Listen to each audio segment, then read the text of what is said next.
first of all, happy birthday, 50th birthday. Do you remember when you start to live and die as a trainer?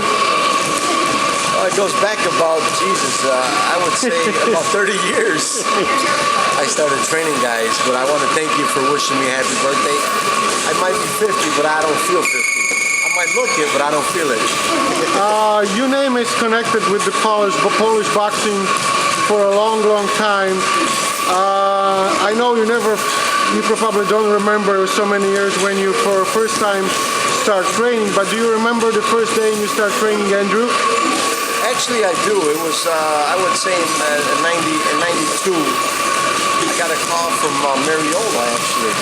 And at the time, they weren't married. They were just kind of falling in love, you could say. And she said that she had a boxer that she wanted to bring over for me to look at and start training. And that's when I met Andrew. You know, I didn't even know who he was. After I got to know him, you know, of course, they told me he was in the Olympics for Poland, and at the time he had the European style, and after about 6-7 months we started breaking him in to get Americanized. 18 years ago, long time. Then was another Polish fighter, Tomasz Adamek. Of course, I have to ask you if you remember this date.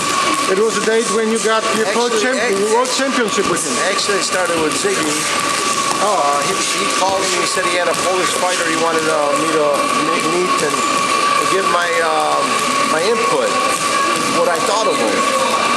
So we made arrangements for him to come over to Chicago.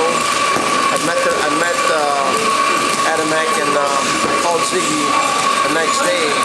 And I told him the next day, I said, you got the real deal here. So just couple of hours with Tomasz Adamek, yes. You didn't have to see anything more. You could call Ziggy to verify that. Okay. I called him the next day. I will not, I trust you. And I called him the next day, I said, you got the real deal here. And he asked me, how do you know? I said, I can tell a good fighter from a bad fighter. And this guy's got a little bit of everything, you know. And my theory was right. You know, he became champion in 3 weight classes. Well, not 3, but 2 for sure. Yeah, well, he's going for a third one. He's working on his third one. So unbelievable.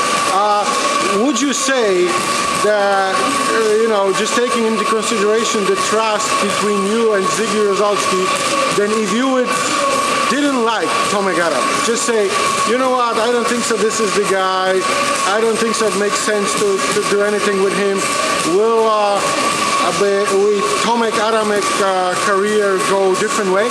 Is it possible? I think so. I think that I've made a big impact in his career. Because if I would have said, well, I don't think this guy's the real deal, I don't think he would have hooked up with King, because I was involved with King and Ziggy was involved with King. I think I made a big impact in his career, because he could be sitting in Poland waiting for a shot that he would have never got. There's a lot of good fighters out there that never get the opportunity, and he probably would have been one sitting on the shelf waiting. By the time he got a chance, he would have been probably 40 years old, and then it would have been too late. Using the knowledge and your history in boxing, could you give me the Tomasz Adamek rating for today? Is he that, he's ranked as one of top 5 heavyweights. There is a never-ending discussion about will he or will he not have chances with Klitschko brothers. Some guys are saying, makes no sense. The other are saying, you never know. I mean, he's a different fighter. If you can give me a quick assessment of a Tomasz Adamek in the heavyweight division. I think in the heavyweight division, that's the most exciting division. Being a heavyweight, I think to make the real money, I think he made the right move. Because in the cruiserweight division, it's not an exciting division. Nobody really notices the cruiserweights. In the United States? In the United States. For the money, I think it's a very smart move. Is he going to become a world champion? He's got a lot to prove to me that he can do it. From the last few fights he had, he showed a lot of heart. He showed a lot of skills. But But can he hang in there with a true heavyweight that's in condition, not over the hill, in his prime? I don't know. To me, I still have to be proven that he could do this. Of course, and now we're going to the third fighter. In a couple of days, Andrzej Fonfara, the WBC youth champion, is fighting. And we have millions of discussion about Andrew. And you were just saying that he's the guy. If he can put the performance he's putting during the training, he could be up there, and by up there I mean top 10 in his division. You still think so? If this is true? Well, the last 3 weeks that he's been training, he's been showing more every time he's in here. He's becoming a smart fighter in the gym. As long as he brings that to the fight, I'm going to have another Polish prospect in the makings. He's still young. He still has to be 23 years old. He's still young. Still has to learn to be relaxed in the ring, but he's been showing a lot of power, a lot of skills, and it seems like he's learning every day. He's like a sponge. As long as he can keep his head straight, he's going to be a prospect to look at. What is most important thing for him in the next year? Because I remember when he started fighting here when he was 21, now he's 22, now he's 23 years old. He will need to make a move, no matter how old he is. What do you think he needs to have to make this move to the upper echelon of the fighters? Well, I think the move he's got to make is really having the experience. You know, with only the fights he has, he still don't have the experience I'm looking for.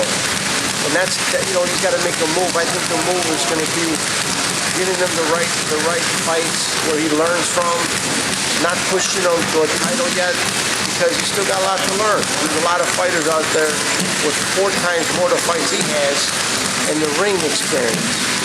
So the move is to go slow with him, to get him the right fights, and to develop him where he's thinking more in the ring. That's how he's going to be a finished fighter. Can you characterize his opponent in the upcoming fight on November 19th?